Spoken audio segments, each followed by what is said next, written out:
Back like we never left. We've been missing a little bit. We did record like 2 weeks ago, but it never made it out there. I might just put it out there because nobody has put it out there from us or Kane said.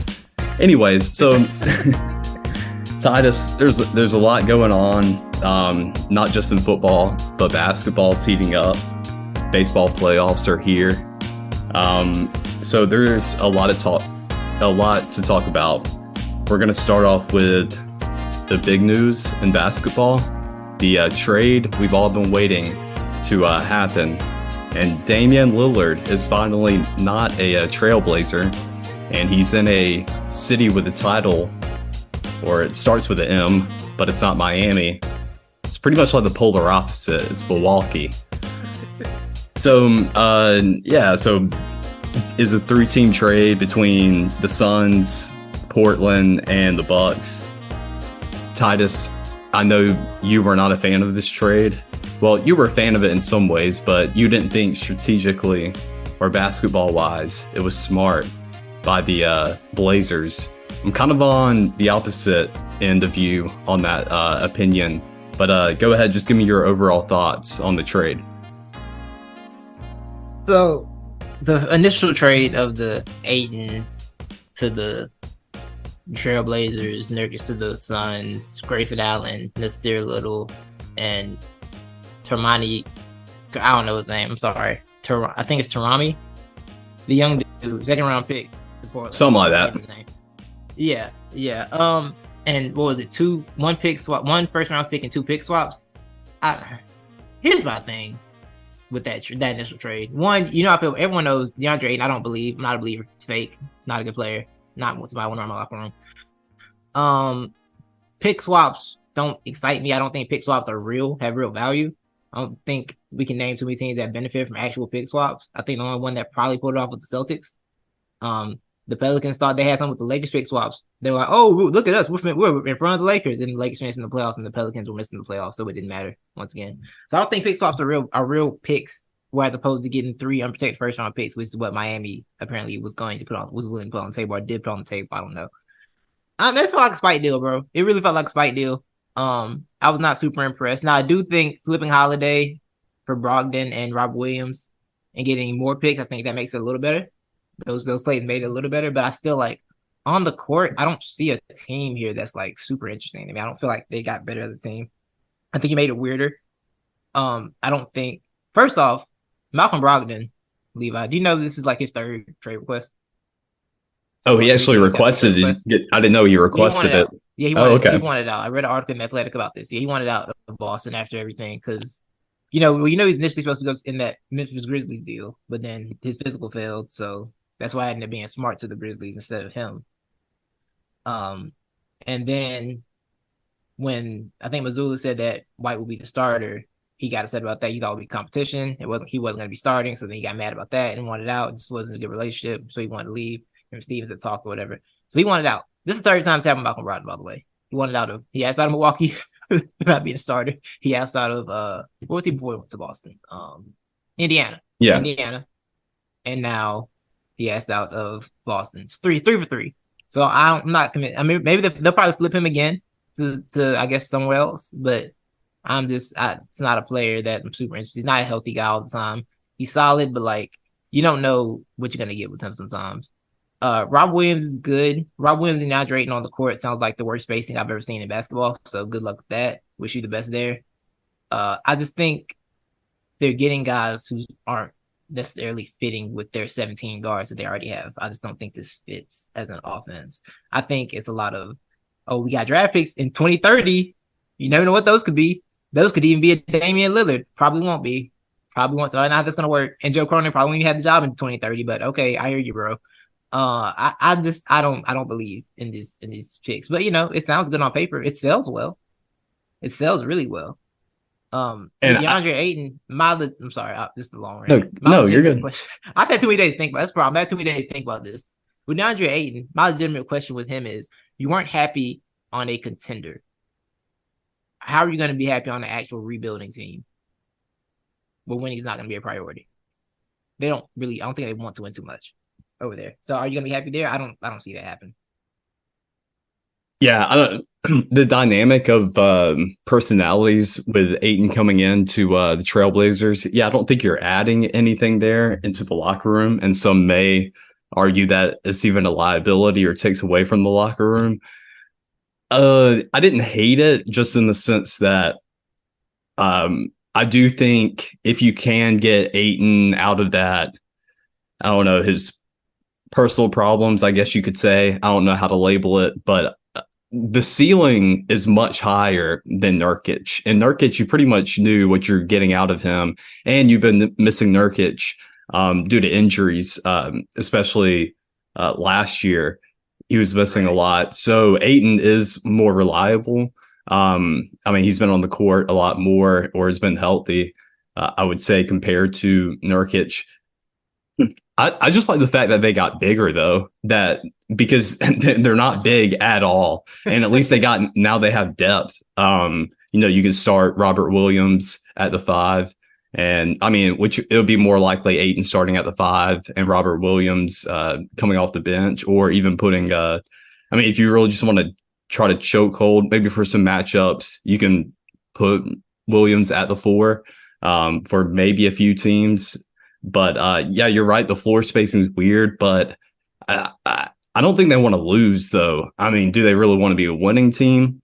It doesn't seem like it. But I just don't think these Portland like owners they don't want to tank, or they want to keep, I don't know, the fan base happy. So they wanted to get names, and I just didn't see. I mean, I don't know what all Miami was throwing out there to offer, but the problem is Miami has the same. Miami had the same problem as Portland. They're too small, or they don't have a lot of depth at the 4 and 5 position.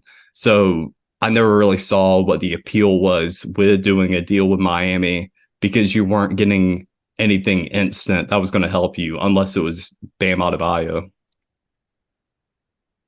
Because I mean, if Yeah, like Tyler Hero is the centerpiece of that trade, then big whoop de doo. yeah, the weird thing with Hero, I feel like Hero's value's been talked about so crazy, but I look at it like I think Hero, Maxi, and Simon's like the same tier of player, but Hero gets more scrutiny.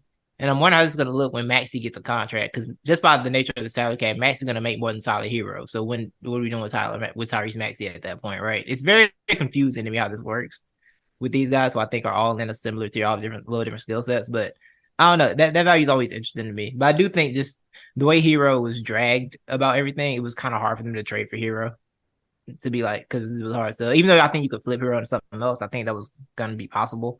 But also, you didn't try either, because you didn't talk to Miami. They didn't talk to Miami since June or July. I don't know if you heard Oddball, but Amina Hassan said that Portland, that when Dame and his agent, Aaron Goodwin, met with Cronin earlier, like before the draft and everything, he said that like Cronin apparently told them that, yeah, we're gonna try and build around you. We got some coals in the fire for some players and everything, so some trade ideas we're gonna go with. And they asked him, what players? What you got? And he told them some names and told us some ideas. So of course, Goodwin being the agent that he is, went around to these teams and asked if they had talked to them, and he to the Trailblazers, and some of them said, yeah, it was months ago, nothing really happened. And then some even were like, no, we haven't talked to them at all. Dude been running game for a minute. Dude Yeah. been dude been just lying for a minute. I think part was trying to maintain control of the situation. Because that Portland ownership situation is weird. They're gonna have new owners in Portland at some point. This is what's gonna happen. The team is not necessarily owned right now because it's not legally supposed to be. Because I think I, some Paul Allen had in his will about that team after he passed. I think he's oh, not supposed to be then that passed. actually makes more sense. I didn't know that they're kind of in a Yeah. transition stage, or it's not owned. So it makes a ton of sense because, bro, if you're just going for draft assets or future assets, then that brings down, I mean, on paper, your team value isn't as high, without a DeAndre Ayton or a, Yeah. Robert Williams to add to that roster. Yeah, and part of it is I think Cronin, like, new owners like to bring in their own people. So Cronin's probably, I think someone posted here, Cronin's trying to build his own portfolio so he can take another job. So it's not like oh man, you just folded to what Hmm. the player wanted. I think he's trying to do that. take that approach with it too. So like I see why he did it. I just the reason the Trailblazers were bad is your fault. It's partially your fault. You took it out on Dame. I'm not gonna lie. After lying to him, allegedly. So it's weird. what do It was you a petty spite deal, but good luck. Good luck what to you, Portland. do you think it softens it or makes it better though that Dame was traded to a championship contender? Yeah, because I think they got the best of both worlds. You traded somewhere where like I highly doubt like him and Giannis have so much respect for each other. It was just not really plausible he was going to be like, no, I don't want to go there, right? And Exactly. knowing that after they realized that the Heat thing problem was going to happen, that they had to be like, look, just quietly tell the Bucks and the Nets, look, where Dame will come here if you want him. I think those were it was respectful play. So at least he didn't do the work first, but also I think teams like the market, people like the market for Dame was so bad because of what he said. No, the market for Dame is what it was because everyone knows a player like that wants to go to a contender. This is what they want to do. They want to play on a contending team. And only a few contending teams have the need or the assets to trade for that kind of player. This is always what the market is going to be for Dame. It was not going to be a crazy like competitive market because this is not the way this works. Guard is a stacked position. Some teams have their guard already, left league guard already. Teams that don't are trying to give up too much because they want to stay contenders. That's just how this works. Like that's how it's always gone with the NBA. It's just the nature of the beast. So yeah, I feel like, hey, the Marlins scored a run. Good for them. Hey, They congrats. didn't get shut out in their final game. Congratulations to you, Miami Marlins. take that to the house with you for enjoy your vacation. Yeah. But yeah, I think this market was always what it was. But from a basketball fit, Levi, I like this a lot. Mm-hmm. I like this a lot. I think the only real question I have is does Chris Middleton have two knees? Yeah. Because I'm not sure he does. If he does, cool. If he doesn't, this can get weird really fast. Dame will be able to pick up the slack in areas that Drew Holiday wasn't able to, though. The only thing where the big difference is where Holiday has the advantage is defense. But you can also argue, how many more years does Holiday really have being that elite defender that he is, considering his age and also some injuries he's been dealing with as of late, too. Anything else for me, when I heard the trade, I was ecstatic. Some would even say cock a hoop, but it's hard for me to cheer for Miami and want good things to happen in Miami. Even though I do like Jimmy Butler and other people make it hard for me to like Jimmy Butler. So really, I just find myself liking him during the off season. So when he pulls stunts like he did during media day, I appreciate it. I thought it was funny. It was very fitting. What'd you think about it? Yeah, that was great. No, that was great. That was fantastic. Yeah. Like the Jimmy preseason stunts are always hilarious to me. Him hitting the don't make me break character. He had to say don't make me break character like 3 times. No, that was great. Yeah. Jimmy is willing to just do things, and I like it a lot. Yeah, I do really appreciate that about him and his sense of humor. Anything else before we move on? How you feel about the Holiday to the Celtics aspect of this? Because I think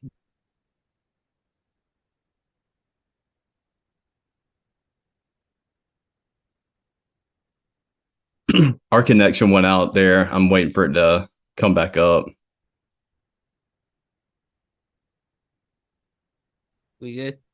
Now, yeah, I can hear you now. Okay, bet. All right, bet. Say that again. No, you're good. I'll say how you feel about the Holiday aspect of this trade, because I feel like Boston and Milwaukee just had different issues, right? I feel like Boston's built from the front courts just cause chaos, or back courts cause chaos, and Milwaukee is built in the opposite direction. So where, yes. Like, you might take advantage of the guards, but you're not going to take advantage of them inside the paint. Yeah. It's like they have opposite issues. I think it's very interesting. Yeah, it is. But of course, I think it was a great move, though, especially with Celtics parting ways with Marcus Smart. He brings that defense element to it, and just kind of that dog mentality and that attitude. So it was a great pickup for the Celtics. It was a perfect fit. Yeah. I mean, Dame Yeah, going to Milwaukee, perfect fit. Brogdon, I mean, I'm sorry, Holiday. whoever, yeah, Holiday to the Celtics, perfect fit. And I would argue Nurkic to Phoenix was a perfect fit too, because he's pretty much going to offer you what Ayton did, maybe not at the highest level as Ayton did some nights, but he's a consistent player. And if you can just keep him healthy on the court, I mean, he's a dog. He's going to work for you. Yeah, for Phoenix, man, that was a real addition by subtraction, man. That he had to go. It just wasn't like you rarely see a dude like if a dude's misunderstood, his teammates come out and be like, "Nah, it's not that bad." Did you hear anybody from Phoenix defend DeAndre Ayton? Because I didn't. No, Not a single person. no. It was over out there, man. That was just done. So they had to do what they had to do. I did find an interesting thing about Drew Holiday from Basketball Breakdown. He said that I didn't realize Drew Holiday was a turnover machine last year. Out of 111 players with at least 700 possessions, he ranked 16th in turnover percentage. Excluding centers, he was 11th. And it was similar the year before when Middleton played a full season. Is that my thought process was as a third option or a third, fourth option, his turnovers would be a big deal because I thought he got more turnovers last year because Middleton was down, so he had to have the ball more. But he had doing similar numbers with Chris Middleton there it's a little scary to me, especially considering the fact that him and Jaylen Brown might have a turnover battle with each other in a game together. So I didn't know that was a thing, but now that you say that, that is big red flags for for Boston because you got a two guard that is a turnover machine as well. But now that you say that, it totally makes sense though, because one of the things that killed Milwaukee, especially in the playoffs last year, was Drew Holiday turning the ball over. I mean, he was spazzing out there. So I never put two and two together on that until you just said that. Yeah, I didn't either. I didn't know it was that bad. And because I'm like, yeah, you move him down to the third option, it's gonna be a big deal. He'll be fine. But then that last part of the tweet, it was similar to Chris Middleton. I'm like, oh, that's not that one's supposed to be a part of this. So yeah, I do think that part is interesting. But like, Milwaukee's gonna have issues defending guards. But I mean, the offensive makeup, maybe Giannis having less offensive load to carry will help some. You know, because you got Dame, and that I want to see the Giannis and Dame pick and roll. That's all I really want in my life. Yeah. That's Levi. That's gonna be. What are you supposed to do, bro? It's gonna be in half court. You gonna guard it at half court. It's gonna be nasty, bro. It's gonna be nasty. And I'm not looking forward to it as a Hawks fan. Oh yeah, yeah. But this is Quinn Snyder's first full year, right? This first full year. Yeah, this will be. There we go. Yeah, I do have faith in Quinn Snyder. So I liked the changes he made last year and the way he coaches Trae Young. So yeah, I'm excited about it. Right. I got it. All right, so I guess we'll get to it. So I threw a term out there earlier, cock-a-hoop, and I'm about to offer the definition because it's very fitting, and I'll even give a little example sentence. Cock-a-hoop. So first, not the experts, we like to we kill brain cells, but this is where we add to it, we mitigate the killing of the brain cells, and we're going to make you a little smarter. So now you know a new term. If you didn't know, it means extremely and obviously pleased, especially about a triumph or success. And the example sentence is, the team is cock-a-hoop at winning its first game of the season. So, new segment, what made us cock-a-hoop this past week in sports? And I'll start it.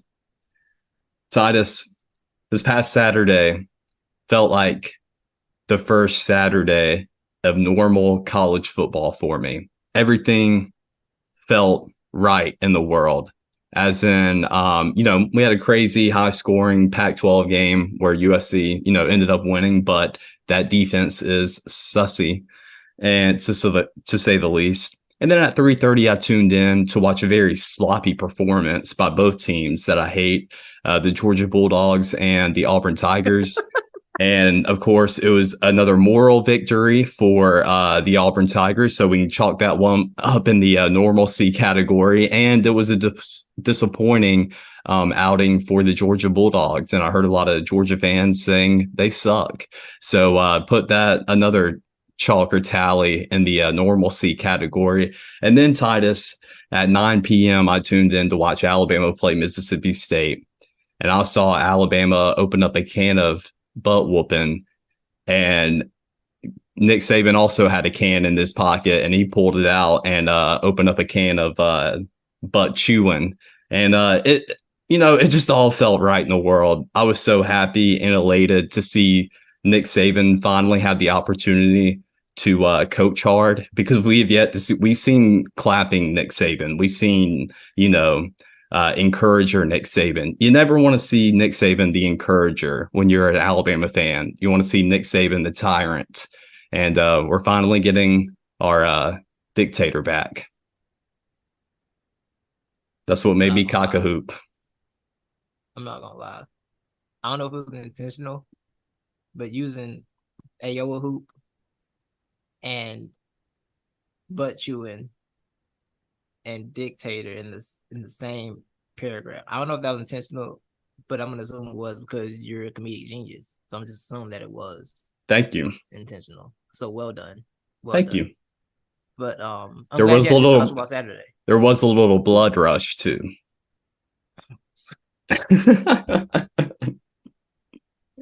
So who Nick Saban have a come to football Jesus moment with? Oh, everybody, bro. He went after everybody. He yelled at Tommy. Yeah, man. There's a whole montage of him chewing out Tommy Reese, him chewing out Terrion Arnold, him chewing out pretty much everybody, man. Everybody.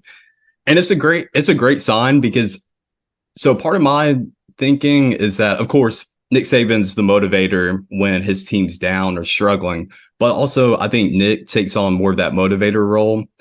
Like, it was very heavy this year, this beginning of the season, because I think he was genuinely concerned, and I don't think he was that confident in the team. But I'm sure that man saw the result, or at least the scores of the Georgia Auburn team. And then, he saw Alabama, how we played last week, and then how we were playing this week. Yeah. And I think it was kind of a shot in the buttocks for him, saying, hey, actually, we're pretty good. We're pretty legit. We're way better than, this team that we're playing. And we're actually are like one of the top SEC teams. It's time to coach like I, am. So I think it's kind of a realization moment we all had this past weekend. Got you. Yeah, that makes sense. Because the SEC is up for grabs. LSU's not that good. No, that defense is bad. Daniels, yeah, it is. Bro, Jaden Daniels is good. I like Jaden Daniels a lot. A lot of people do. I think he'll be in Heisman contention, but if not, he's got the potential to be a very good quarterback on Sundays, I think. Yeah, the dude's good. Much respect to him. Yeah. He got to stop getting hit like that. Yeah. But once he stops doing that, the potential is there for sure. Yeah. Yeah, it is. I like him. But yeah, that team is it's not that at all over there at LSU. And like I said, Georgia's looking like that's it's not as, they don't look as dominant as it did last year, which makes sense. They lost a lot. You lose talent. This is what it's supposed to be. Well, you can reload at a certain point, but like I think so too, man. With Georgia, like, they could easily go undefeated still and even win the national championship, but bro, Georgia fans, like, they didn't just have it good, bro. They had it great, as in we're probably not going to see teams like that again, because those were generational talents. They had, exactly, between, those guys you got on the Eagles on your team now, those were Jordan Davis, Nolan Smith, and who's the other guy I'm missing? The one up. And Jordan Carter. Jalen Carter. Yeah, exactly. Those guys alone, man, that's just, those are once in a lifetime type of like dudes. Like, yeah, Georgia fans, I think it's going to be hard for them to cope of not having that elite talent. They still got elite talent, but guys that size with that speed and athleticism, it's going to be hard to come by. Yeah, I can't remember if it was you or if we talked about it, or maybe I remember Spencer Hall talked about it. I think someone was saying that like Georgia's strength was that front seven. Like the secondary is always a little susceptible. The strength was front seven, and like now the front seven is kind of gone, so that That mean all the front sevens, they're all in the NFL playing for the Eagles now. So, so it was like, yo, the secondary is acceptable. By the way, the Eagles are built the same way. We're built the same way. If you get past, actually, if you get past the front four, Lord, anything's possible for you. Anything. Same thing, same exact thing, just in the NFL at a pro level. It's terrifying. But yeah, man, George, and then Kirby Smart's still doing this thing where he doesn't want good quarterbacks.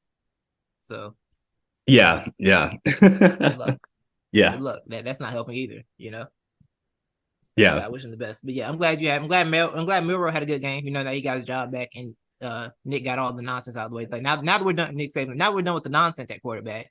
Yes. And well, I want to give a tip of the cap too, because his progression like has been crazy too. And I'm sure a lot of that is just gaining and building confidence, but also I'm sure we tweet some things, but his ability now to sit in the pocket and go through his progressions and really just not be like afraid to leave open pocket that he has.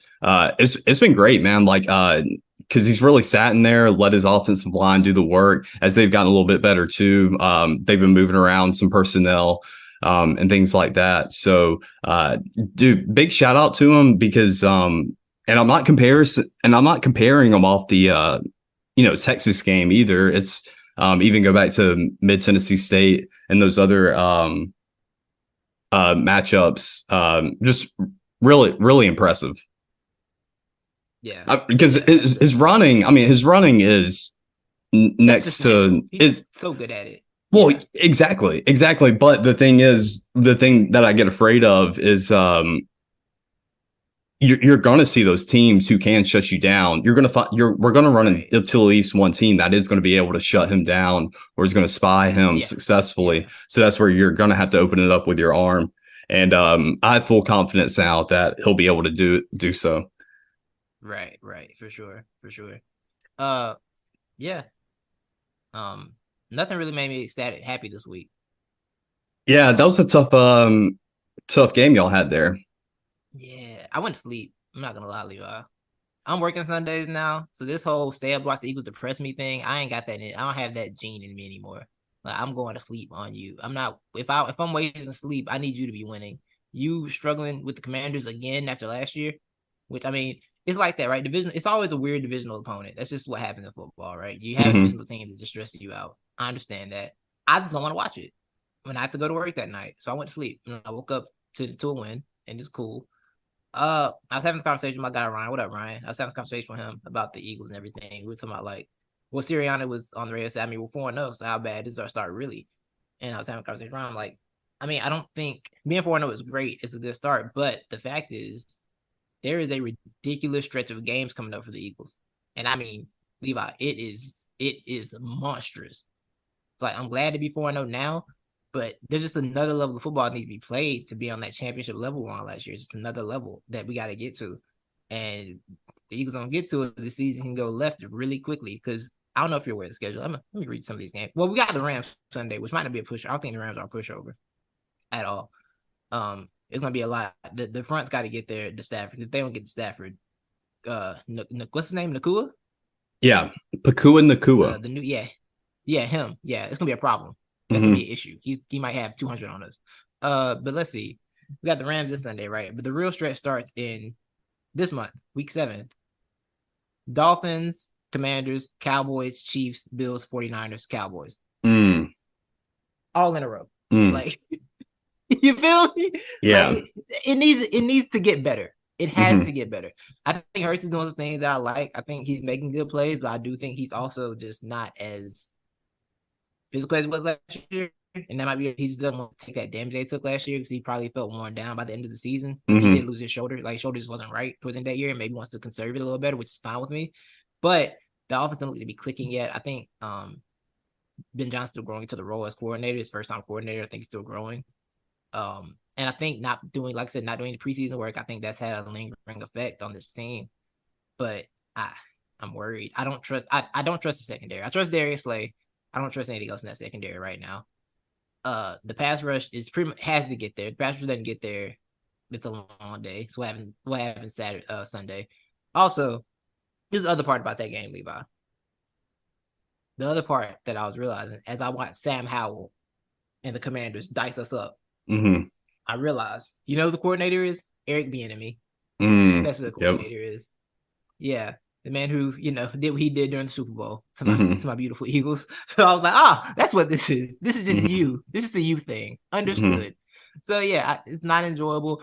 I want to see the Eagles play better because I know the stretch of games is going to get real crazy. The Dolphins, the Bills, like the Bills are. I believe again. I believe in the Bills again. I was doubtful. I thought that was over, but I believe again. So, I'm concerned about the Eagles. I want to see better football, better play from both sides. I really do. DeAndre Swift, I love him. He makes me happy. He's really good. And as long as he stays healthy, I'm gonna be happy. All the fancy owners that have him, you're welcome. Hope you're enjoying yourself. They keep texting me like, "Oh, DeAndre's doing good." I say, "Yeah, happy about that." Yeah, Levi. The Eagles are 4-0 in a typical Eagles fan fashion. It's not like a happy 4-0 because I'm an Eagles fan. So happiness is not it's like it eludes us. We don't believe in that for real. It's like it's 4-0, but like, hey, but just be better. Don't stress me so much.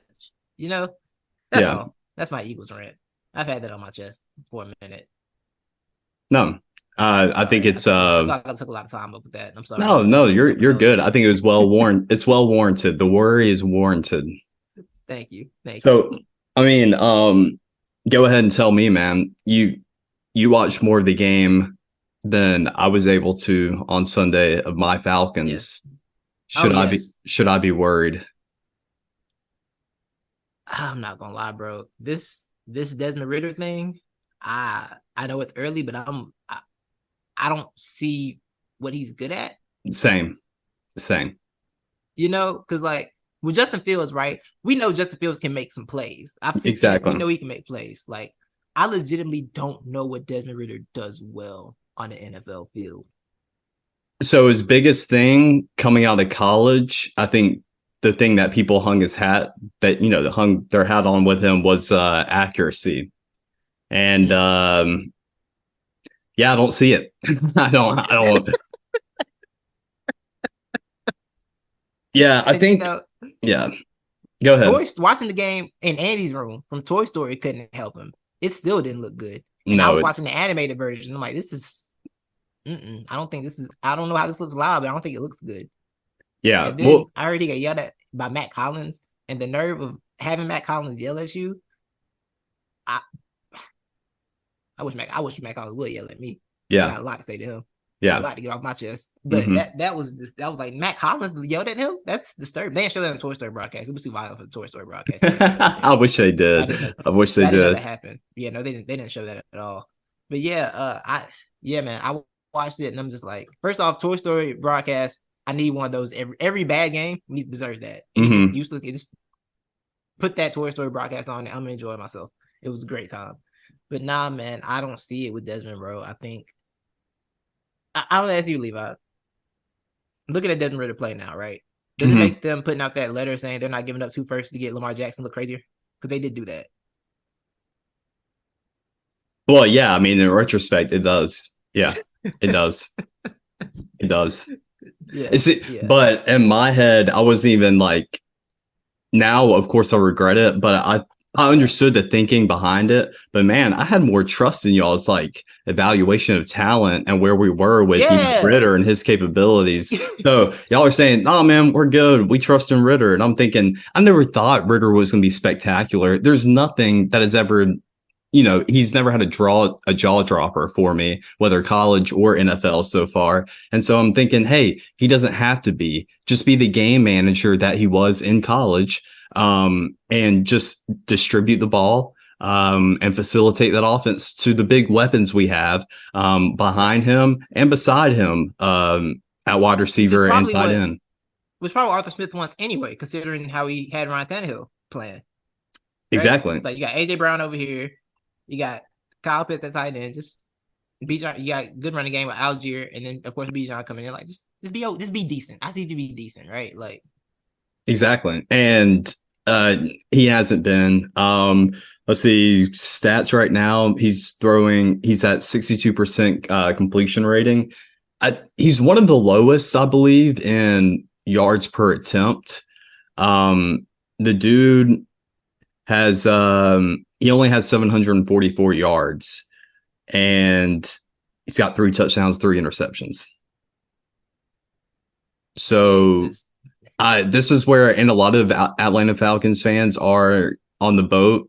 Bro, we're on the give us Taylor Heineke, because Taylor Heineke, yeah, he's a little reckless, but it's not like Ritter's stopping us from turning over the ball right now. So give it to Heineke, man. He is not afraid to air it out and at least target Kyle Pitts. Yeah, I typed in Desmond on Twitter because I wanted to see if I found stats, and the second search is Desmond Mitter. And the first one is a word that I can't say on this family friendly podcast. So what kind of search do you have on? I searched on Twitter, Desmond. Oh. Yeah, I'm on Twitter. I was like, oh wow, y'all are over it.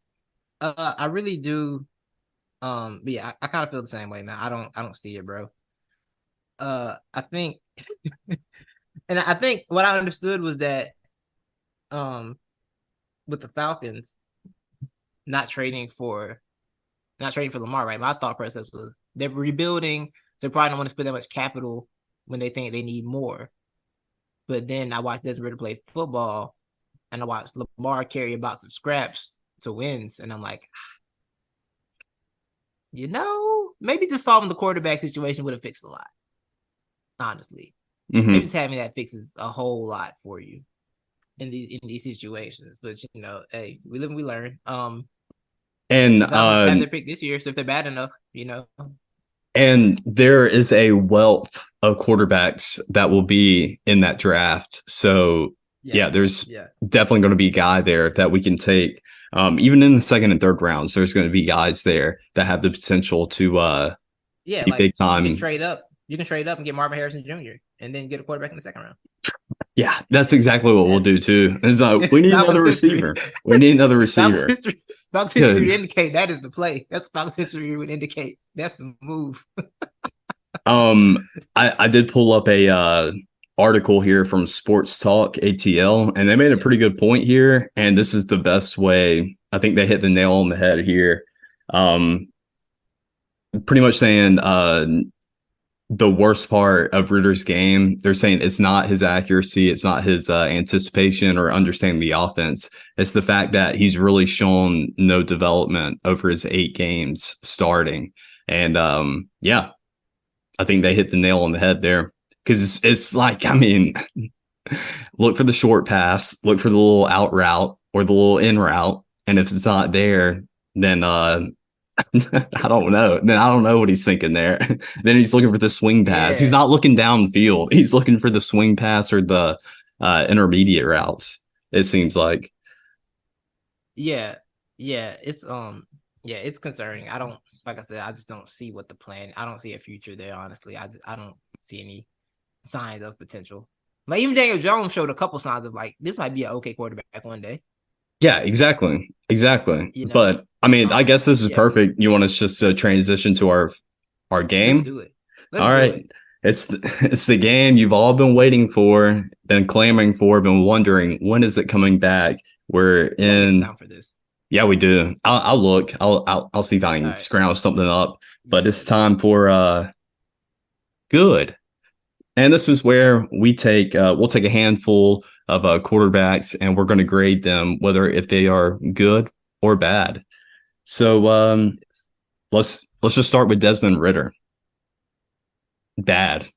I don't want to say he's bad. This is where we have troubles in this game, but the dude's not good. It's going to be good and not good. Yeah, it's good and not good. Yeah. So not good in my book. And we just said why it's not good. We told you why, so we would have to say no. The answer is not good. Yeah, that's the answer. No. Is Desmond Ridder even like dude status? Like, no, and you can't put him there because he's one of these. Because the Falcons is the situations where I would take other quarterbacks and plug them in. Yeah. Like one of these other guys we're about to get to, say, hey, if we replace them and put them on the Falcons, I think they do way better than, in with the Falcons in the situation they're in now. So if we took Desmond Ridder and put him on the Patriots or the Giants, no, I mean, God, yeah, or it may be worse. Yeah. Yeah. You know what he is? He's bruh. Not like bruh. It's like bruh. You know, a sad bruh. Like, why'd you do that? That's well, what I mean, Ridder is. That's exactly what I found myself saying every Sunday watching Desmond Ridder. Bruh, seriously? Like, whether it's him fumbling the ball or throwing a stupid interception or just completely missing somebody, overthrowing them, bruh, come on. What are we doing? Right.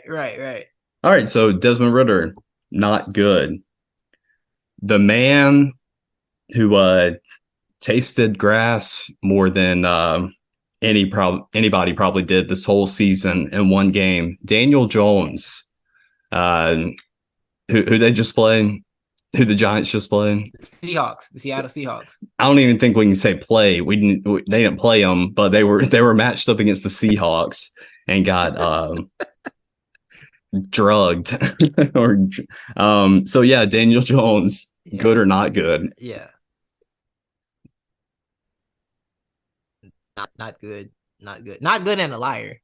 He lied to all of us. He lied to Brian Daboll last year. He lied to the American people. Oh, I don't know what New York. What do you lie about? He lied to the front office. He tricked them into thinking he lied about back like he was fixed. Oh yeah. He was not fixed. No. He lied. It was a lie. It was a season of lies is what it was. So yeah, not good. Bad. Yeah. By the way, he got sacked 11 times, and Dan Orlovsky said on NFL Live that only 4 of those were on the offensive line. Only 4 out of 11. Okay. That's not what I saw. I mean, because I'm still putting Daniel Jones in the not good category. Part of me feels bad just because that O-line is so bad, and you cannot be a functional quarterback with a bad offensive line. But also at the same time, no, Daniel Jones, he is not shown. I mean, he can make some runs, but that's about all he can do in play creation. He's not good at throwing on the run. And I mean, the dude's just doesn't look comfortable ever in a pocket, really. Doesn't. He really doesn't. And thing is, he got an uncomfortable face. You don't have a confident face. It's like back again. Well, he's kind of got that face as in you wonder if he even wants to be there or if he even enjoys football. Right. Like it's like watching the confidence get beat out of somebody. Like every week, it's just like watching. It's how I feel. It's how I feel watching Zach Wilson. I feel sad watching Zach Wilson. I feel like God, you just like they have beaten the confidence out of you. Yeah, you just see it in your face. I do feel bad for him because he just got thrown into a no-win situation. I mean, I guess he could win, and that would be the win in this situation. It's like, look, it's like, yo, your job replaced you, but they kept you in a lesser role.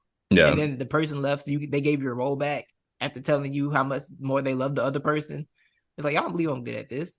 Y'all don't believe I'm good at this. I'll be feeling bad. I'm like, oh man, they don't even believe him. By the way, the Giants play the Dolphins on Sunday. So ooh. Yeah. Yeah. That might be ugly. Good. That's a good bounce back game for the Dolphins there after that terrible outing they had. It truly is. All right, so moving on. So we got Daniel Jones and Desmond Ridder both not good. Can we keep the trend rolling with the quarterback who almost beat your team, Sam Howell? Good or not good?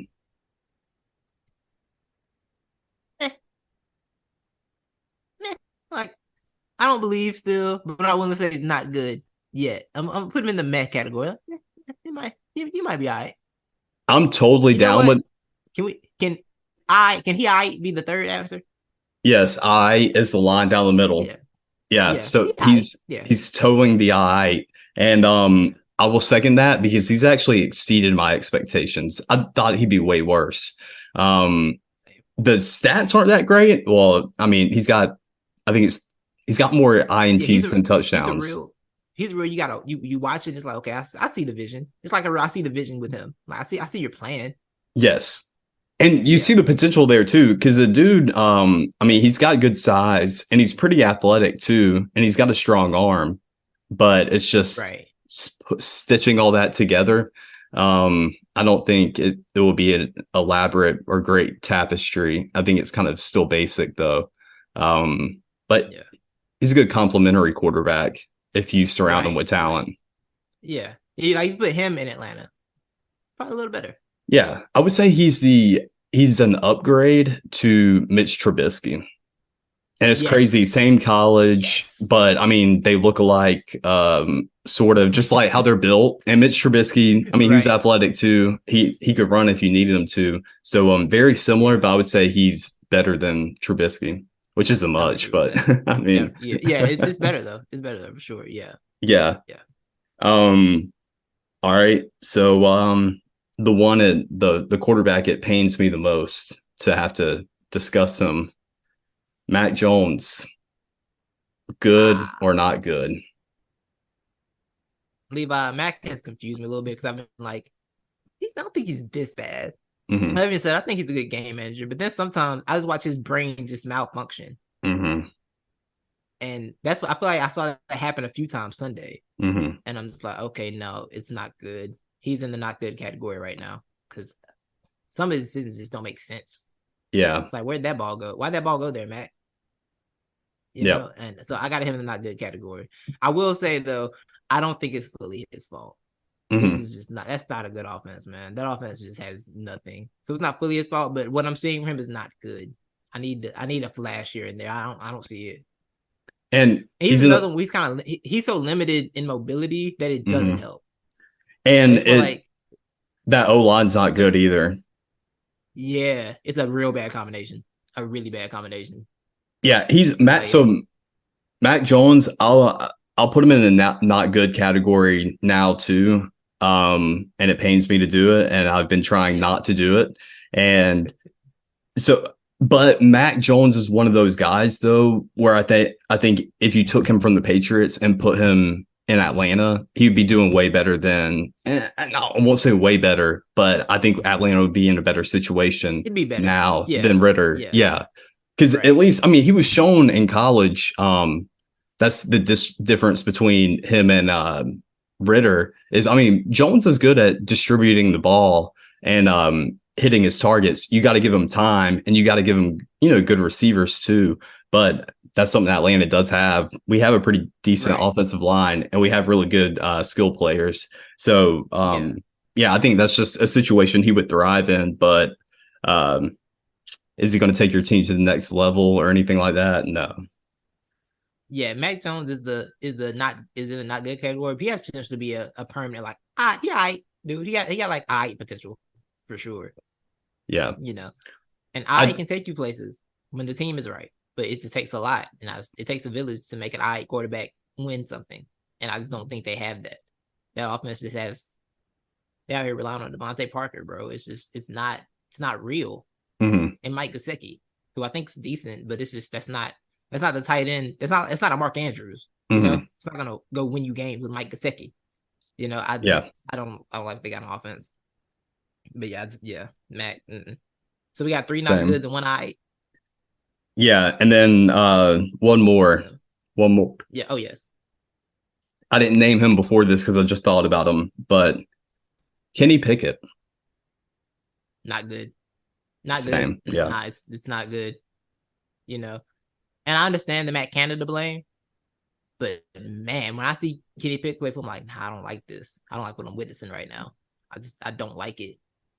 And somebody had great analysis of it. And it's I mean, I'll only say it's great only just for this. For any other person or any other time, I would be like, what the heck are you talking about? This is stupid analysis. It's just but somebody said he lacks a presence. Like there's no presence about him. Um That's real. That's and real. and I was like, whoa, that's actually real. I mean, there is no presence about Kenny Pickett. There is nothing desirable about Kenny Pickett. There's nothing that says leader about Kenny Pickett. The dude doesn't exude confidence, ability, or anything. He's just a guy out there taking snaps. He feels like a second or third stringer who's just filling in for the hurt starter. That's exactly what he feels like and looks like out there. He does. Oh, that's so perfect. No, that's Yeah, really perfect. It doesn't look like a dude that's at quarterback, but shouldn't be the permanent starter. exactly. And I Yeah, think, no, that's real. but I think That's yeah, So I think Pittsburgh will be getting themselves a new QB next year if they don't make a move during the year. yeah, yeah. They need somebody that won't blink in the face of adversity. I feel like Kenny Pickett blinks in the face of Exactly. adversity. But I mean, even if, to be fair though, I mean, are the Steelers even really built to win right now?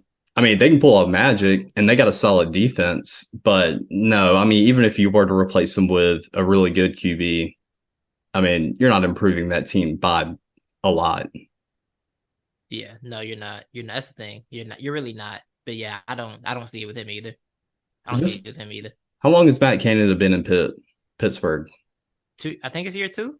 I think it's Okay. this year two or year three. One of them. I can't remember exactly. Don't you I know don't you they hate know him. don't you know Honestly. Matt Canada's pointing the finger at Kenny Pickett though? He's like, why are y'all blaming Oh, me? absolutely. Yeah, yeah. He's looking at. He's like Mike Tom. Mike, this is the quarterback you gave me. What you want me to do? This is the quarterback you Exactly. gave me. This quarterback. And you We know can't do about that.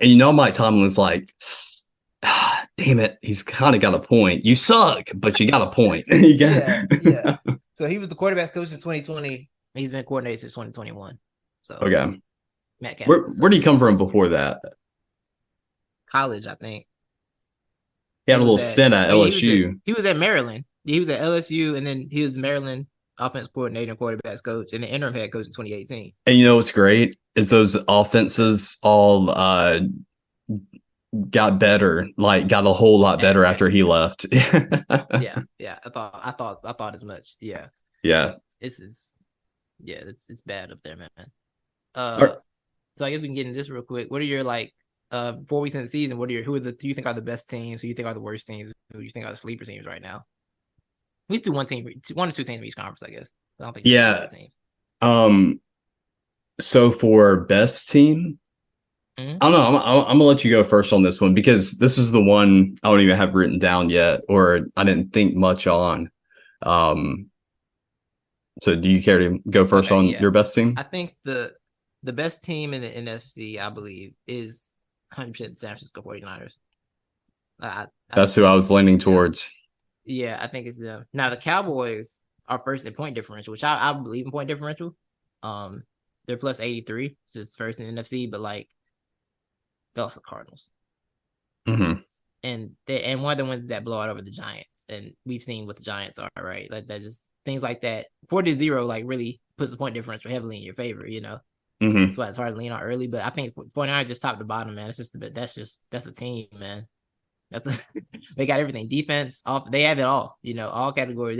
They're checking every box. How are you feeling about Brock Purdy? Because you did say you didn't think you were skeptical of the 49ers being able to get that, or Kyle Shanahan being Yeah, able to secure that first ring with a Brock Purdy. So what are you thinking? yeah. And I still am.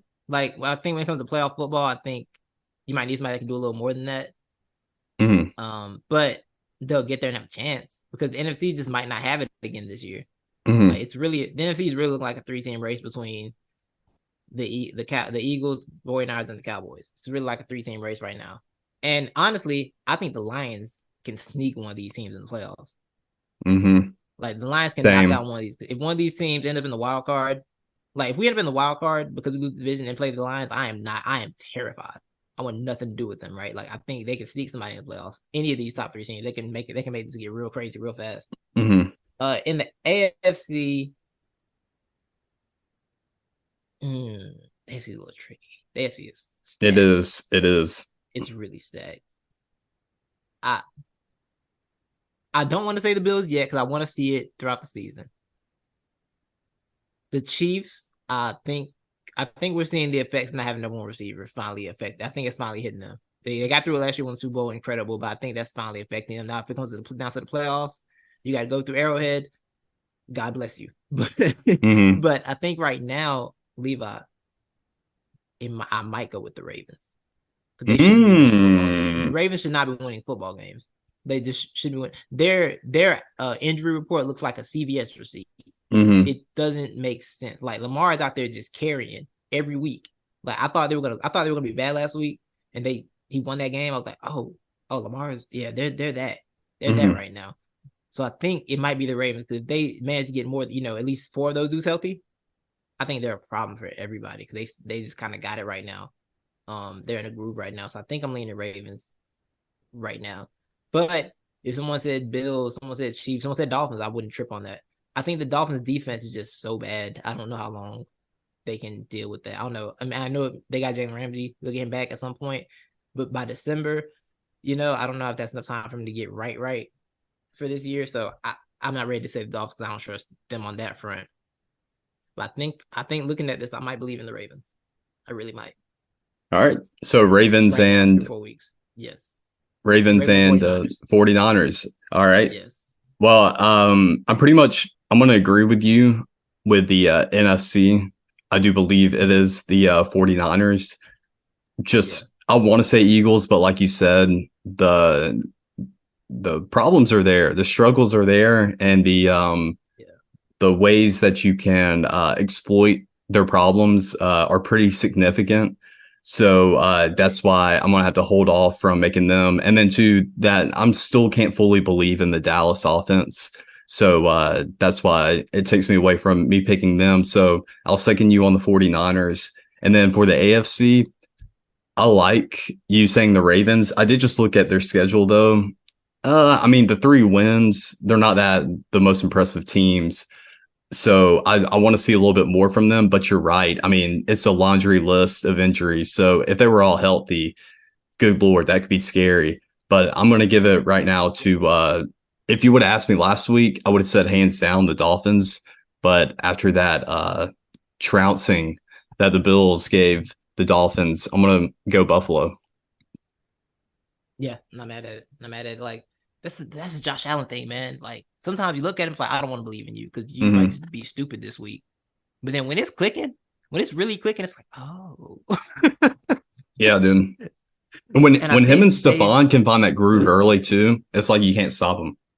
Right. I think I gotta find this from earlier. I was reading something earlier about this. Let's see if I can find it. Sorry, this is not good work. You're good. This is their run game is finally clicking a little bit better for the Bills, which I think takes to another level. They just haven't had a run game that scared anybody. I think their run game and their passing game are kind of in sync, according to people like Honest and Phil like their run and pass game is in sync now, which takes them to another level. Because you got Josh Allen and play action and it's working. Like I said with Diggs, good luck. By the way, Kohu, I'm sorry you went through that because Stephon Diggs had that boy in a. Oh my God, Lord, what Stephon Diggs was doing to that man on Sunday? Mm-hmm. It was sick. When he did 2 spins while being held, I was like, no way y'all didn't. I looked down, I was like, okay, he down. And I look up, I said, oh, he scored a touchdown. Yeah. How did that happen? Like it was, that was, I like the Bills, man. I do want to believe. Like I said, I just want to see a little more through the season. They got the NFC East this year. They got the NFC East, so I think they'll have plenty of chance to prove it against good competition, good NFC competition. Because they got Cowboys, they got the Eagles on the schedule this year, and those are gonna be real interesting games. So I'm not mad at that either. I'm really not. All right. Well, who's your sleeper team? My sleeper team, Levi. I think I hinted at it on accident. The Detroit Lions. Okay. They're one of the best run defenses in the NFL so far. Yeah. Like all the running backs that are good, they have all limited them significantly. And I think that goes a long way, especially in playoff football. Especially when we look at teams like the 49ers, teams like the Eagles, like being able to stop the run against those kind of teams changes the entire functionality of the offense. So I think they're a really tough matchup for somebody if they catch them. They catch the right team in the playoffs, they can get real scary for real quick. Now experience might come back to bite them because they're learning. But the right matchups are everything. When the NFL, like when these teams are so close together, matchups are everything. And matchups and health are everything. So I really think the Lions are a sleeper to me. All right. So I like that too. Just to go a little different from you. We got Cowboys 49ers Sunday night, by the way. That's a must watch. That is a must watch. That's gonna be, even though the way these primetime games have gone, it's probably gonna end up being a blowout. I'm kind of sick of this. Some of these primetime games have just been booty cheeks. I'm gonna go with even more of a sleeper, somebody who may be even hibernating. And experience or lack of experience could really bite this team in the butt. But the Texans have been pretty impressive. And CJ Stroud may finally break that Ohio State quarterback mold of just being an elite passer. Yeah, he does. And I love D'Amico Ryans, and Will Anderson has been looking like the Will Anderson we all expected to see his senior year of college or his last year at college. And so, yeah, man, the Texans, they're a sleepy team, man. And I think, yeah, I think they have the staff and the players to put a run together, and especially with the schedule they have. So we face the Texans this week, and then they have the Saints, the Panthers, and then they play the Buccaneers, and then they had the Bengals, the Cardinals, the Jags, the Broncos, the Jets, the Titans, the Browns, Titans, and Colts. I mean, that's a favorable schedule. Yeah. The AFC South is up for grabs, for sure. Yeah. It's absolutely up for grabs. And yeah, I like them. D'Amico Ryan gets to game plan defense with Desmond Ridder, and I don't like that. Mm-hmm. I don't like that he gets to do that. That's a lot. That's mean. He shouldn't be allowed to do it. It is, but yeah, man. CJ Stroud, bro, I'm super impressed. He's the best rookie right now. Yeah, he is, hands down. Yeah, right now performing. Yeah, I'm happy about that. He's, like you said, breaking that Ohio State curse. He's giving. They need it. Yeah, they need it bad. Yeah, it's been a long drought. I like what I'm saying for CJ Stroud, man. I really, really do. And like I said, for D'Amico, man, because like when he got that job, I was like, I told y'all I'm scared for him. It's just not a good. I just don't trust that franchise. I just don't trust them. But like, he's making it work, man. I think that's beautiful. So salute to them. Salute shout to that. I like this a lot.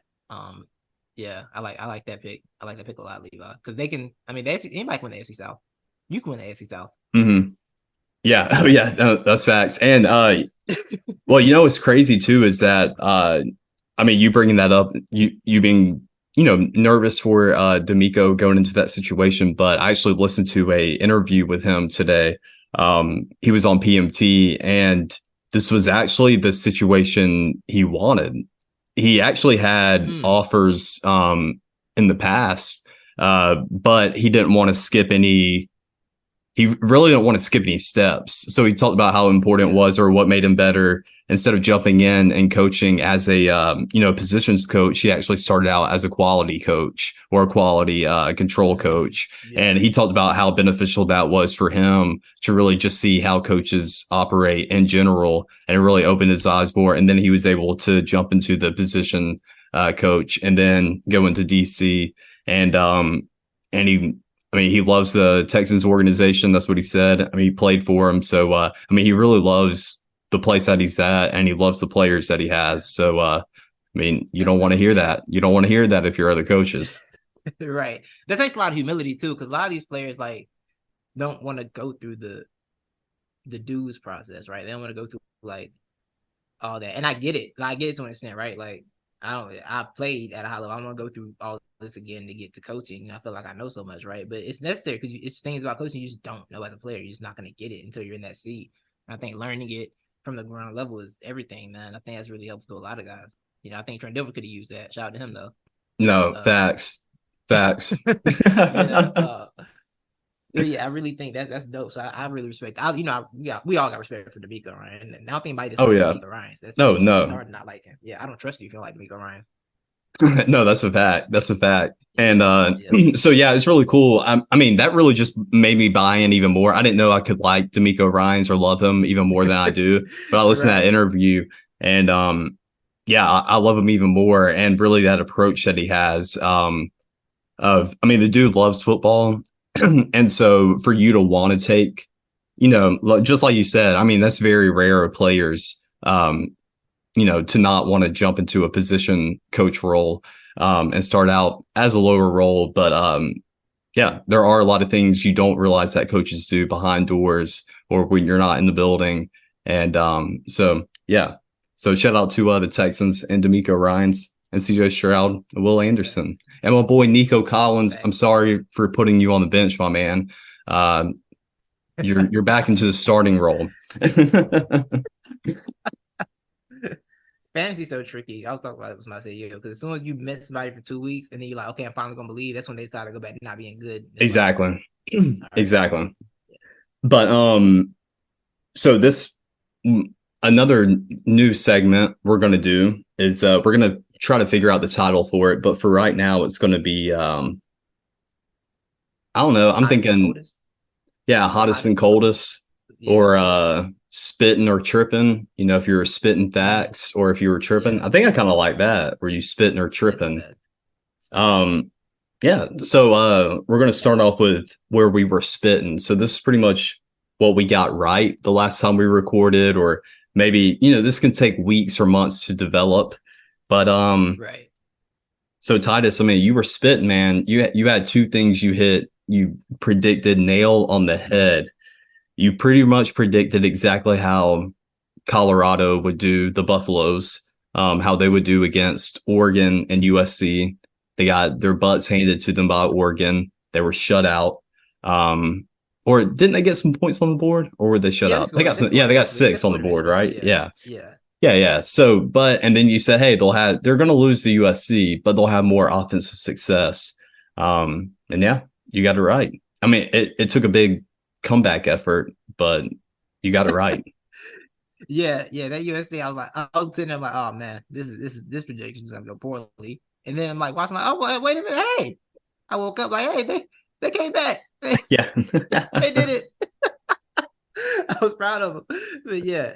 Shout out to the Buffs, man. By the way, I saw a terrible T-shirt that I never want to see again. Oh Lord, what was it?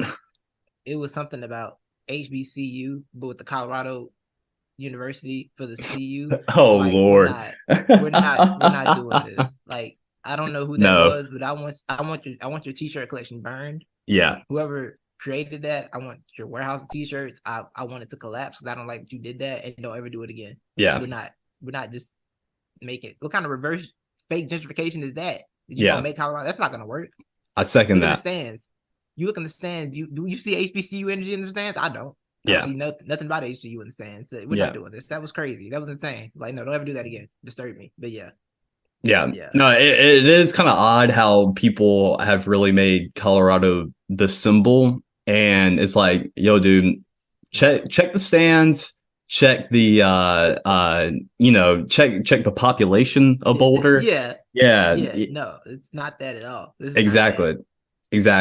But a lot of people, it's more the casuals though that are making it more than what it should be. Yeah, the people that thought Dan Lanning's speech was targeted, like, this is college football, guys. Exactly. Party. This is how this works over here. And John, I gotta give you. Go ahead. No, you go ahead. I gotta give you your props. Early in the season, you were on the Jalen Milroe train, and you said that the backup dude, you didn't like him. You said he wasn't good. I forgot his name. Yeah, Tyler Buckner. I said he sucked. Yeah, you said Tyler. Yeah, I said straight up sucks, and I was right. Yeah. That's the main thing I was right about. That was the main thing I was right about. You were right so fast. I told you, bro. Like, oh, he's right. Yeah, he sucks. I was like, oh, he's 100% right here. Yeah, you called that. You got scared a little bit about Jalen, but you stayed. You were like, nah. You were like, I know who it's not. You said, I might know who it is, but I know who it's not. It's not Tyler Buckner. It's not exactly. Him.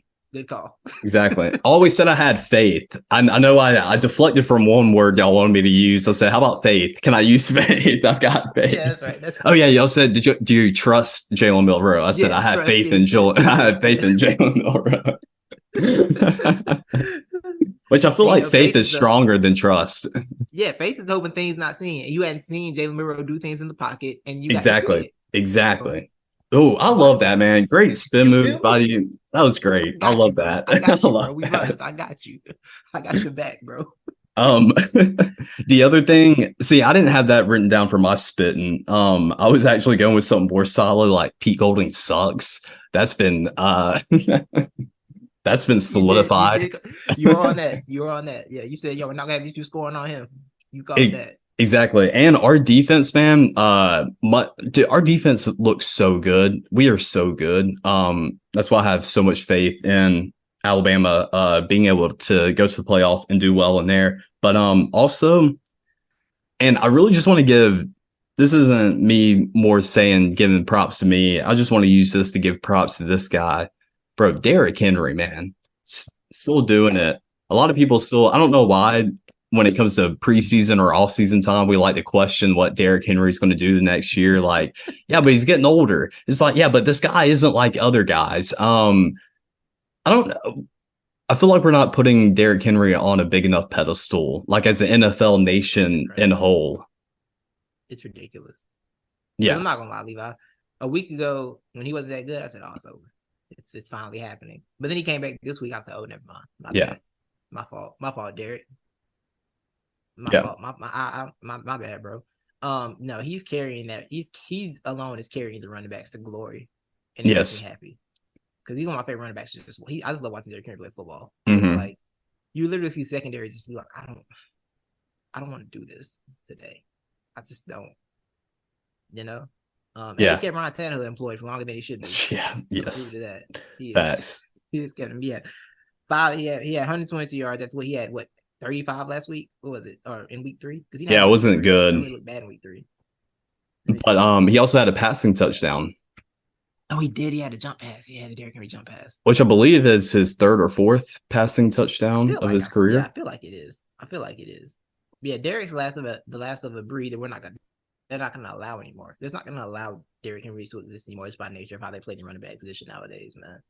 You know, it's not gonna be a thing anymore. So we really have to appreciate, like you said, we got to appreciate this while we have it. Because when it's gone, I don't think we're gonna get another one. No, I don't ever see I mean, he's a unicorn. We've never really seen it before, and I don't think we'll ever see it again. And that's just what adds to his greatness. And the fact that the dude is so big and he's been able to stay overall healthy throughout the majority of his career. I mean, it's amazing.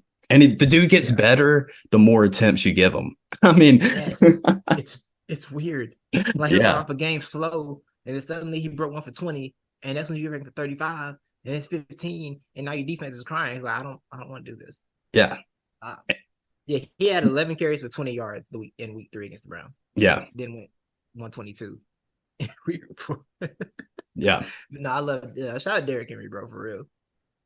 Shout out Derrick Henry. And too, like, it's crazy when you have Nick Saban who just can't wrap his mind around it, when he pretty much said the dude's an anomaly and we've pretty much figured out you have to give him more carries, which is insane. You're like, yeah, maybe we need to lessen the load. It's like, no, actually, for him to get better, you need to give him more of a load. Yo, I remember watching Lane Kiffin just run him into the dirt, and I'm like, yo, you're gonna kill him before he gets to the pros. Like, yeah. And he got to the pros. He's like, "Nah, I just do this. It's fine." Yeah, exactly. I'll take all the carries. And we're like, "Are we 10 years in at this point?" We got 10 years in, close to 10 years, right? A decade on this, right? I want to say he was part of that 16, 17 national championship team. Was it? Okay. Or let's see.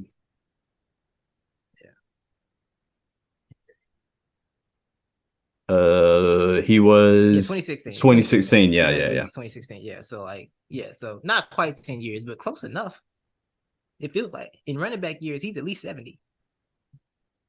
He was he was the 2nd running back taken in that draft. Can you guess who the first? Ooh, that's good. Ooh, 2016. Yeah.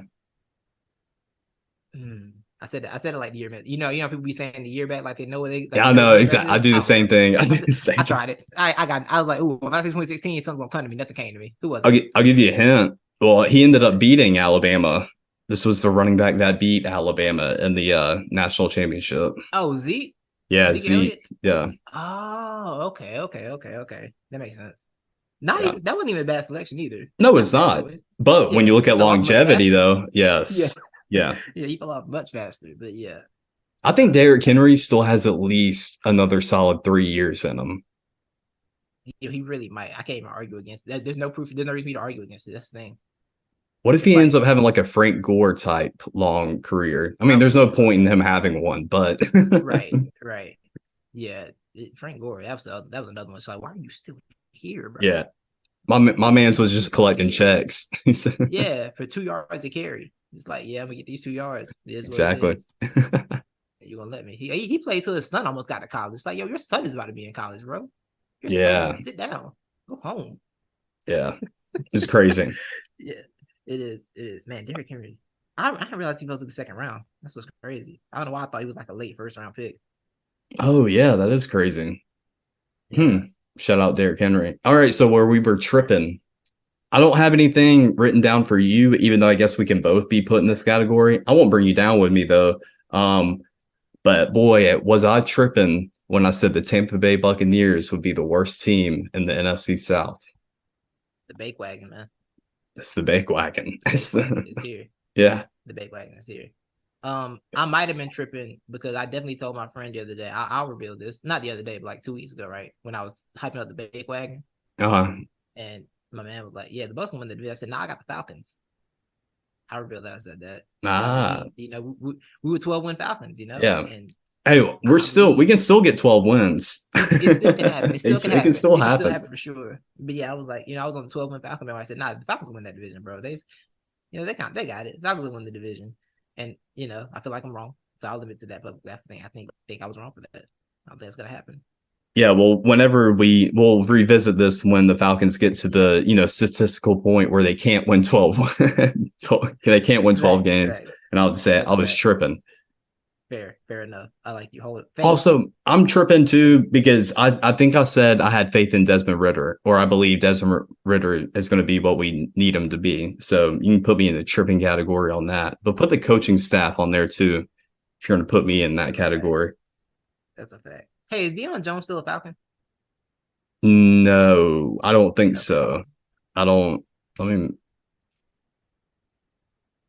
Oh, he he's a got up out of Panther. there kind of Okay. quick. Yeah. He's a Panther. Okay. Hey, He was that's Falcon in another 20 thing, 22. bro. Okay. We suck at drafting linebackers between freaking Vic Beasley, Deion Jones, even Keanu Neal. He's on a line. He's now a linebacker, but he was a Yeah. safety. We Deion was suck like at a drafting defense. Deion was like a mutant that first year. I remember him. He's like Yeah, this pterodactyl type player. He was scary. yeah, And and then that I was was like, it. he must still be good. And then he wasn't good anymore. And I was like, okay, Yeah. understood. He's one of those dudes, like, if you don't watch him, Madden will make you think he's still really good, Hmm. but he wasn't. It was a lie. A Madden lie. It happens like that sometimes. But yeah, Yeah. So now I know why we just go after wide receivers. They're like, yeah, we can't drop defense. hey man, look, I haven't seen a good running back in Philadelphia in years, so I understand. I'm still trying to get one. I understand it, bro. Trust me. Well, I got DeAndre Swift now. No, I mean linebacker. My bad. Oh, Linebacker. linebacker. Okay. Linebacker. My fault. Yeah, I haven't seen one of those in years, so I understand, bro. Trust me. Mm, mm, mm. You know what's crazy too? You know who hated DeAndre Swift the most, or I feel like he hated him the most, was Deuce Staley. So I mean, Deuce Is he Staley did right? not like DeAndre Swift during Hard Knocks. Oh, word. Yeah, he was very against the dancing around because you know how DeAndre has Oh that same running yeah, style yeah. as no, but Right. Deuce Staley, his style, and it's pretty much the whole Yeah. line style. No, we're running downhill. You pick a hole Right. and you're Right. running through it. So Yeah. yeah, they hated DeAndre Swift for that. I get it. They did I feel not like like that man. I feel like he does it. I feel like he's done it less this year here. I think if he replaced Miles Sanders, like, look, we just got rid of somebody that did that.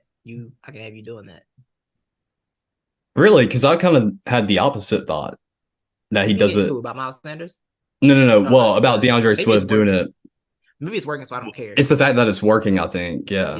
Yeah, because it's working. Wow, he getting yards because I don't miss Miles Sanders. I was ready for that day. I was ready for Miles Sanders thing to be over. I was really ready. I'm like, nah, I'm good on this. I'm good on Yeah. this Miles Sanders experience. So yeah, salute him though, Carolina. So you. Salute. Uh, I mean, that was pretty much all our topics we kind of discussed So, before. Do you have anything yeah, else? I don't think so. I don't think so. I was gonna have a topic we could do like what you've been doing, like we can discuss our weeks, but like I feel like all we do the same thing was just work. Yeah, Uh, yeah. the only thing I did was I started watching Modern Family. Funny show, Oh, yeah. No, Modern Family is funny show. classic. I yeah, I didn't. I never watched this. So I wasn't. I'm like, this is funny. This is good. This is good comedy. Got the real heartfelt family moments on it. I like it. Who's your favorite Good character? content. Phil, it's my guy. Yeah. Phil Dunphy, Phil's a baby. legend. Phil Dunphy's Nah, a yeah, he's a legend. legend. Oh, He is, yeah. bro. Top 5 TV dad, easily. Yeah, he's up. Yeah, no, Phil's great. Because Yeah. Phil would be goofy, and it was just randomly say some real stuff to the kids, and it'll encourage you. Like, wow, I feel that. He's I just a can't good, do it. just a good guy, too. Good Just a guy overall. genuine Yeah, guy. Yeah. yeah, for sure. I like Bill. I like Yeah. Jay too. Oh yeah. Jay's great. Yeah, he is. I love his character. Nah, for And the sure. fact And that Claire. he plays it so well Shock anyone. I too. like Claire. Oh yeah. Shock anyone knows me knows I like Claire. Like that. I like that. I like the Claire Yeah. energy. Yeah. It's Yeah, fitting. yeah. Right. But yeah, Jay's great. Were you about to say somebody's character? Playing that character? Yeah, no, he plays that character so well for being a straight guy. I didn't know he was straight in real life till about 2 or 3 years later on down the road. Oh no, that's Cam. I'm talking about the Oh, old Cam. Jay. Oh, No, Jay's Cam is hilarious. yeah, he's my second favorite. Cam is my second Yeah, favorite. Yeah. no, Cam is so funny. Yeah, Like he is. Cam and Mitch are low key my favorite couple because they're so opposite and dramatic. They're opposite, and then they're both super dramatic at the same time. So it made me laugh. Yeah, Yeah, that's I hilarious. like that. Yeah, Modern Family, great show. It is. Go watch it. Yeah, go watch it. It is. If you're in No, it's basically just family Parks and Rec, pretty much, honestly, right? Like it feels like a familiar Parks and Rec, just following a family. yeah, pretty So much. it's not really The Office. It's a little smarter than The Office. The Office is like the first generation, so it's just like a little dumbed down. Like it's a little smarter than The Office. In the part, it's like more in the Parks and Rec vein, I think. Yeah. But yeah, great show. Yeah, shout out. Great show. Um, Yeah. I was gonna say, did you see the Trevor Bauer thing heated up? He finally had his time in the sun or to Yeah. have his I haven't day. yeah, I haven't heard enough, but I did hear I saw David Sam's parents say he was lying about whatever he said. So I'm like, okay, I'll check into this later. And Yeah. I did see that whatever he was saying, it was only one of the four accusers. So even if that one's wrong, don't mean the other three are. So I'm like, okay, got it. It's funny. I had the same reaction because I saw his one video and I was like, that's bad if it's true, but I'm a hold on to I'm gonna that. wait, right? I'm a wait. Yeah, I'm a we wait. Yeah. we go wait and see. Yeah, I've seen enough to not trust. I've seen enough. Yeah, Just exactly. jump out the window. Yeah, for sure. So yeah, Yeah. uh, So that's in waiting too. But I think that's yeah, pretty much all I had. good show. Yeah. This show was good.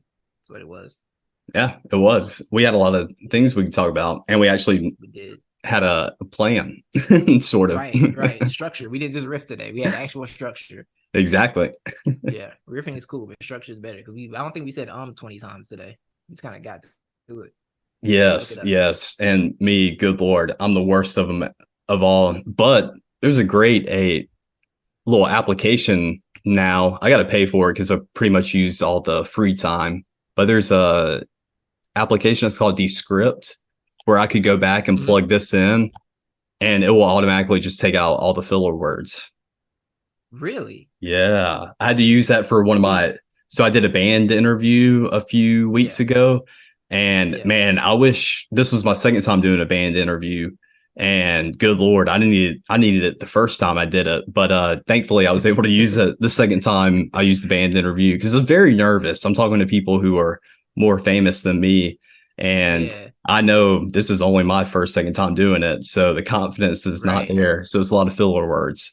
Nah, that's real.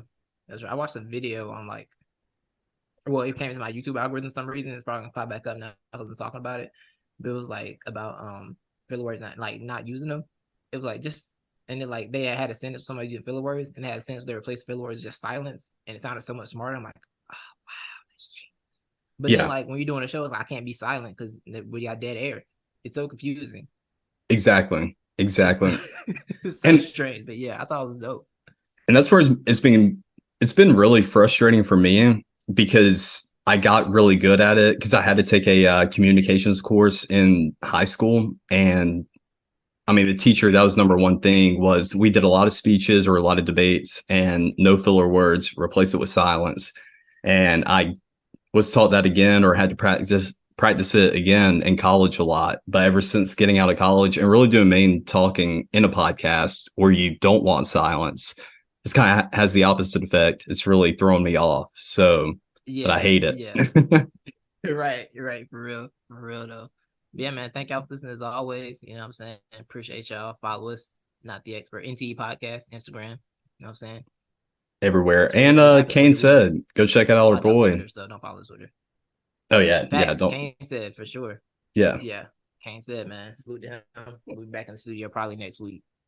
I know, I know that dude ain't lying when he says he's been busy, because I know he never once thought about that video, like me not sending that video. He hasn't said anything to me about it yet. Yeah, he rolling. He is rolling, man. So I feel like even if I did send it, he probably wouldn't have even remembered to send it on.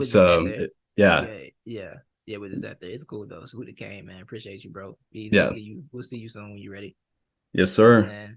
Well, I mean, maybe we'll find ourselves recording again this week. Who knows? Maybe. Facts. Maybe. All right. Well, thank you everybody for listening. And always rate, review, subscribe, or follow. Facts. We out. Peace. Cock-a-hoop.